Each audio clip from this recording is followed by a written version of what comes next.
I've been having a conversation with the people that we work with here at Wild Edge Works over and over and over again at the moment. And it is a really important conversation. So much so that I felt compelled to start talking to you as well. Because if you are running a business, whether you are a founder or you have found yourself in a position of leadership, there is a lot going on outside the window at the moment. And I think it is really important to have this sort of conversation and shine a light on how you might be feeling at the moment. And this conversation was inspired by a session I had with a business owner yesterday. Now, this particular person had been on a beacon session with me. And a beacon session, if you don't know, is a 2-hour nature-led strategy intensive where basically we get you out in the wild and we go through our beacon framework to untangle all the stuff that's in your head and get some clarity and get a plan to move forwards. And that in itself was really powerful. However, as part of that beacon session, our clients also get a follow-up accountability and momentum session. And this is really important because it's all well and good getting the clarity and feeling better and getting a bit of confidence and getting unstuck.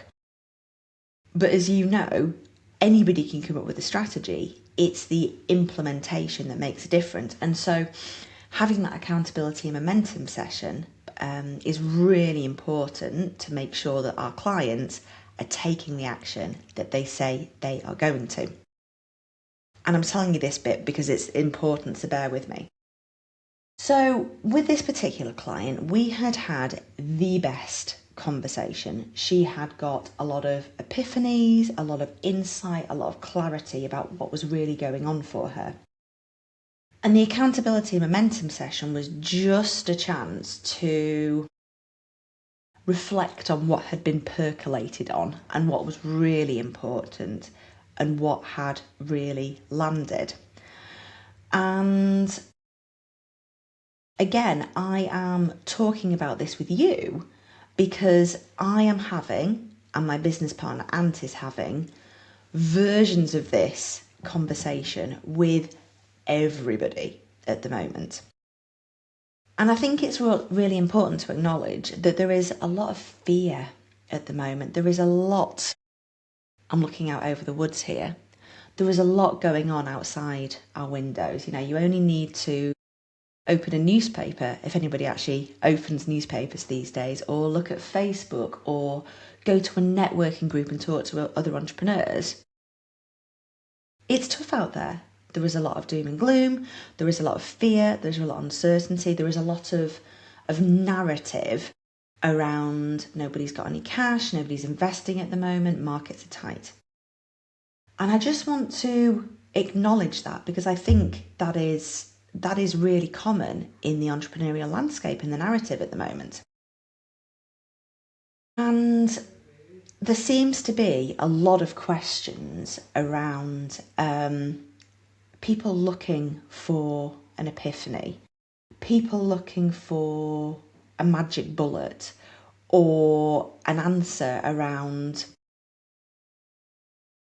some sort of white knight riding in to give them the answer or give them the strategy or the automation or the AI prompt that is going to solve everything in their business.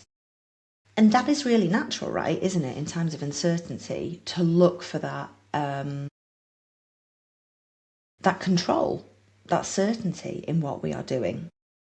It is really natural, but what I want to tell you right here and right now is that it is absolutely decimating the results that you could be having in your business. And so I want to offer you a different perspective and actually a solution that could change everything in your business. And I want to say something that might be confronting to you. But it will set you free. And that is that if you are resonating with that narrative of everything is terrible out there, it's really hard, there's nobody got any money, what you are doing is self-sabotaging by blaming external factors. It is so much easier to blame other things than actually look inside yourself and do the work that is required in order to get to your next level. And sometimes that's the economy. Sometimes that is the circumstances in which you find yourself. So whether it's a tough time with the kids or a tough time in your relationship.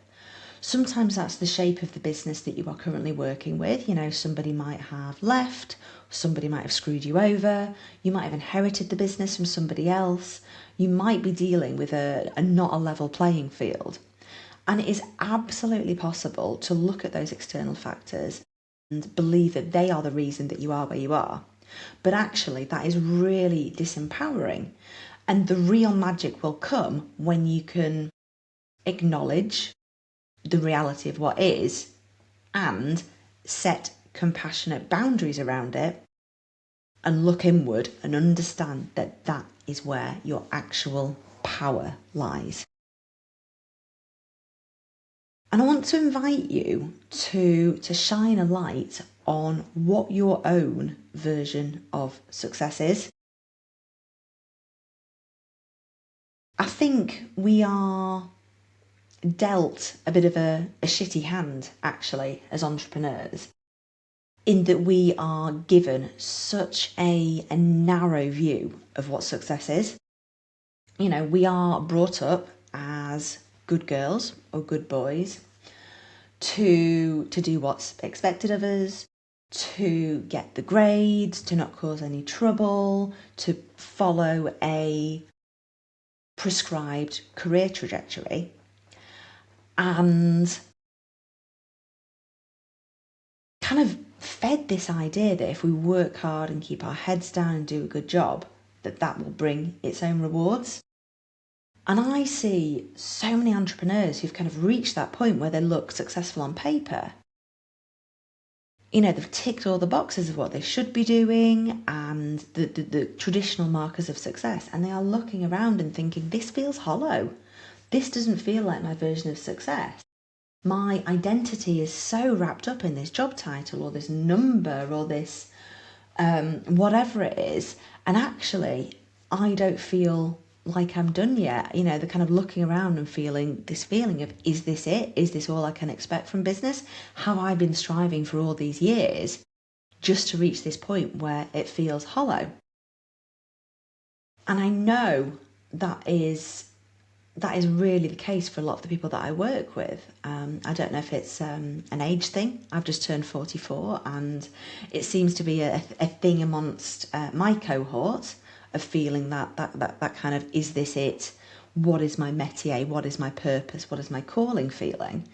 But the empowering question is to look at that. What is your version of success?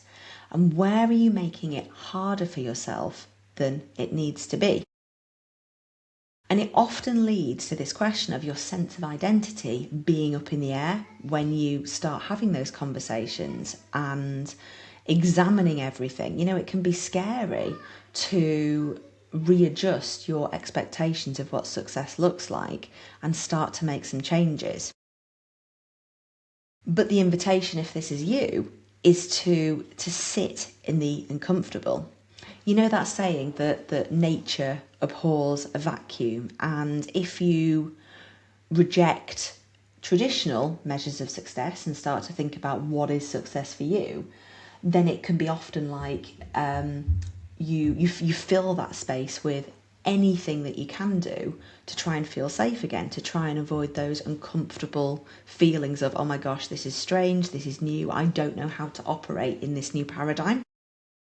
So that feeling of nature abhors a vacuum, it will try and rush in and fill it with the old. However, if you can be curious. It's not even about courage or bravery. It's about being curious enough to sit in the uncomfortable and just explore what could be next, what could be your version of success. Then that is absolutely the key to your next level. It's this idea of having this liminal space where you've got no pressure to do anything, to be anything, but just to explore what could be. And I think a lot of people, when they are doing this change work or maybe looking at how they can level up their leadership, they immediately rush to, okay, that sounds great. I understand that it's a self-first, strategy-second approach. What do I do? What are the actions that I need to take in order to make this true? What is my plan? What is my strategy? And that is really natural, but if it is you, I want to urge you to exercise caution and instead think about, who am I? Who do I get to be in this next version of myself? It just takes down the pressure, takes down everything down a little. And then we start talking about this idea of micro leadership. And micro leadership, it links completely to one of our core pillars of self first, strategy second. But it's this whole idea of how you do one thing is how you do everything. And so it's really taking it down to the granular, to the everyday habits that you have. It's not just about how you lead your team or how you business develop or the content that you put out on social media. It's thinking about, who are you on a daily basis and how is that shaping your identity and how you show up as a leader. And I am talking things like sleep, what you put in your body in terms of nutrition, the exercise that you do, the company that you keep, the environment that you have. And so if you can adjust things at this really, what seems like inconsequential, teeny tiny level, those are the small hinges that will eventually swing the big door. These tiny, tiny levers that actually open up the doors to your next level, everything that you want and more. What I firmly believe and what I see over and over and over again is that what got you here won't get you there, and you can't solve the problems that you are currently facing at the level of thinking that you were when you created them. Think about it. If you are currently worrying about all the problems that you have on the plate at the moment, they are slapping you around the chops in terms of reality and what is going on for you at the moment. I know it's hard. I've been there myself and I know it's hard.